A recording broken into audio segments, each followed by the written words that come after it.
Okay, so this is the ice house at Douglas and Angus estate. It's been blocked off for a good number of years. Apparently the story goes that some baby lambs fell down there and they had to get rescued, so the farmer decided to block it off. He backed the trailer up and just threw loads of earth down it, so and then covered it up completely. So as part of the history trail that I'm making for the estate, we wanted to have the ice house as part of it, so I spent 2 days digging it out, and this is the result. So it was built at the same time as the castle on the other side, so 15th century. And when the lakes were frozen, people would cut slabs of the ice off, take it down into there, and then lay it into ice straw, so it didn't become one big block. And it would stay frozen throughout the summer until next winter, where they'll do the process again. And it was all used for keeping foods cold before time of refrigeration. And they also used to make sorbets and stuff like that. So it was the rich people would say, "Look how rich I am, and you can come and see my food." So yeah, I'll pop the light on. I'll pop the light on so as we can see in light, you know. I'll tell you, it's impressive. It must have taken a bit to build this place. Yeah, if you think they would have dug it all out by hand, you know, there was no... I always wondered how they built these kind of places, you know? Yeah. Obviously, manual labour back in the good old days. I mean, look at the bricks. The bricks are probably 16th, 14th century, aren't they? Because they're handmade, aren't they? Yeah. I'm not going too close up to that bit, but that's actually frighteningly... It's a fair old size, isn't it? But the brickwork on the roof is amazing. What I read was there should be like a drain at the very bottom. Yes, yeah, you will be able to see it, but unfortunately, there we go. There's lots of stuff down there from when it was blocked up. People throwing lots of stuff. Tennis board in there. Yeah, some dogs lost their ball down there. Look at that. That's actually really impressive how the red brick mixed with the... Yeah. And some of them, they obviously have the hatch where they lowered it down, but this one they must have just brought it up to here and then lowered it down, and then up the ladder. You can see this is where the old iron gate was. These little stubs here, and then this this was where the handle would have been. Do you think at that time there'd be a lock because of the? You think maybe theft and stuff like that? I'll go back up a couple of steps and I'll look back down on you, and you can, because you would think. Okay, I mean, you would think. Turn this light down a wee bit, actually. You would think that they would lock this off, wouldn't you? It's hard to see back in the day, isn't it? I mean, it's impressive. I mean, health and safety wasn't what it is now, is it? Back in the good old days. Oh God, you know. I mean, it's. I've been to quite a lot of ice houses in the past, and this is in good nick. Yeah, it is. And the fact that you can actually come down and see the chamber, which is the main thing for me.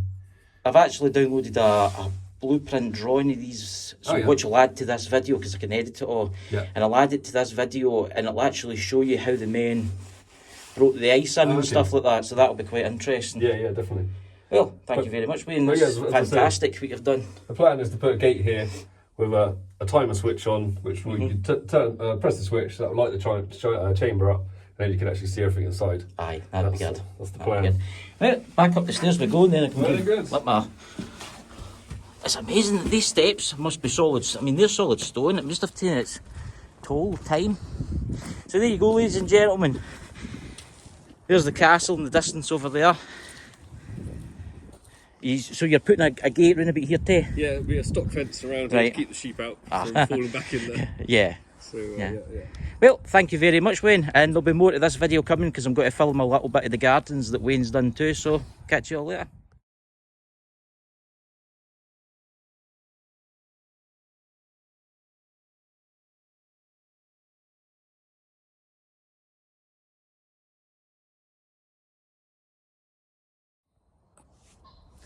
Okay, welcome to Douglas Ornamental Kitchen Gardens, or how it used to be.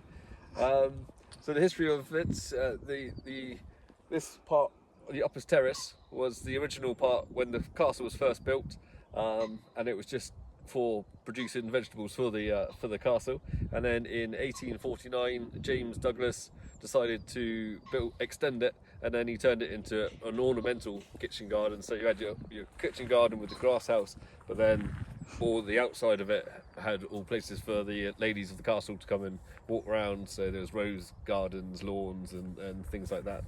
And then obviously the castle fell into disrepair, and then as did the gardens. And when I arrived a year ago, my first project was to come in here and then sort of see what I could do with the place. And I stood in the middle of it with my little chainsaw, and I thought, oh my god, here we go. So yeah, it took me a good year with my chainsaw, but so what we have now is the main section of here. This is a savannah style open orchard with wildflowers underneath, and then the whole outer part is connected via footpaths. So we have an original rockery over here. Behind that I've put a stumpery, that leads onto a wildlife pond. Then that leads round to where the glass houses used to be, and there are going to be seating areas, which then leads on to the rhododendron glade here, with all the mounds and stuff, which is a nice sort of path which will be full of rhododendrons when they all grow up. And then that takes you around to what will be the sundial lawn. And as I say, hopefully once all the hedges are all up and stuff, it'll all feel a bit more enclosed and the wind won't be in here as much. I must admit, the garden with the rocks, do you want to take us down there and show us that? Because that is stunning, guys. And honestly, if you're up in Douglas, remember, check out the ice house, but also come in here because it's just up the road for you. I mean, I can remember coming in here when I was a wee boy and the place was overgrown. It was like a jungle. Yes, yeah, well, when I stood here, you couldn't see any of the features, so there's no pictures of the place either, so I had to find some old maps in the Scottish Library, and all that's on there is just the original paths and stuff, so that's all I've worked from, and then worked with Lord Hume and Grant, just coming up with a plan of what to do. And yeah, we have the iconic snowdrops there. Yeah. Spring is coming. I wished it would come quicker, actually. Yeah, can't come soon enough. This is impressive. I mean, this must have taken a wee while. Yeah. Yeah, one of the 5-minute jobs. So, should we walk over the rockery? Aye, when you go, I'll follow you. Aye. Okay. So, this rockery was completely overgrown. You couldn't see it. All the steps and paths I've had to dig out by hand. So I've planted all this up with nice woodland flowers. Obviously it's a bit soon for them, but they should start coming up soon.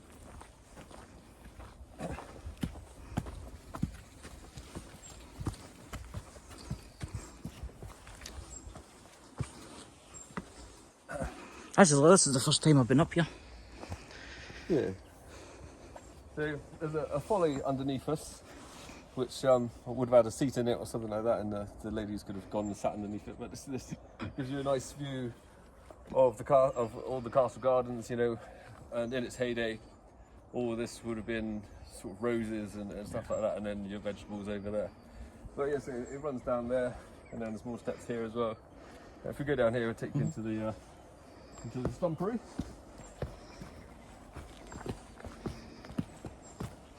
I must admit, it is impressive. Oh yeah, that's what you've done, Wayne. It really is. I mean, I'm just going to get a wee pan round about there. I've got more planting coming in a couple of weeks to plant up the rest of the stumpery. But, it would look really nice with some bluebells. yes, I've got some bluebells, but if you plant bluebells, they will. I mean, there's some coming up there. Yeah. If you plant lots of them, they take over everything. They take over, yeah. So it's a nice.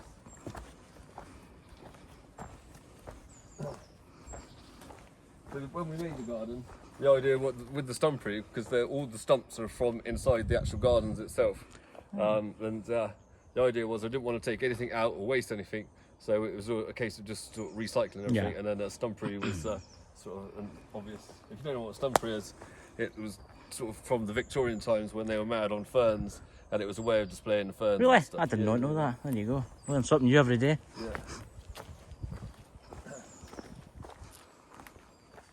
This is sort of the main entrance, if you like, to the stumpery.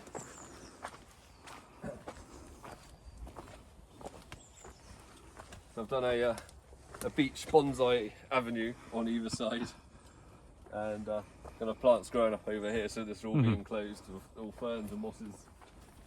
And then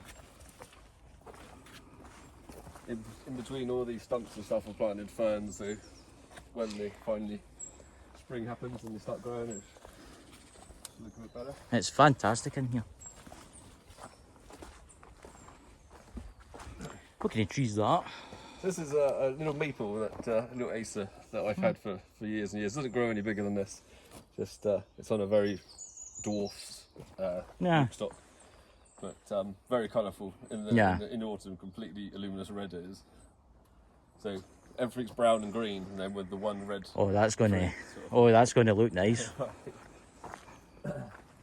So the metal hoop there, that is from the gardens as well. There was lots of those all around the gardens and tunnels and stuff. So that's the only one that we could recycle. The rest of them fell apart and were no good sort of thing. But yeah, so we have stuff growing over that. Wow, that's interesting. This is.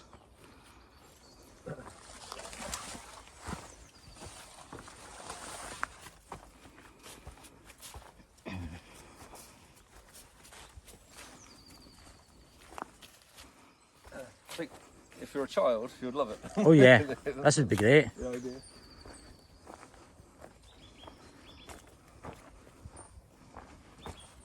Back to where we started. Yeah. Well, that's absolutely fantastic. Thank you, Wayne, for showing us around this amazing place in the Douglas Angus estate. So guys, remember, if you're here in the summertime, remember, play the place a visit. And remember, be safe at the ice house if you're down there. And come and check this place out. Catch you all later.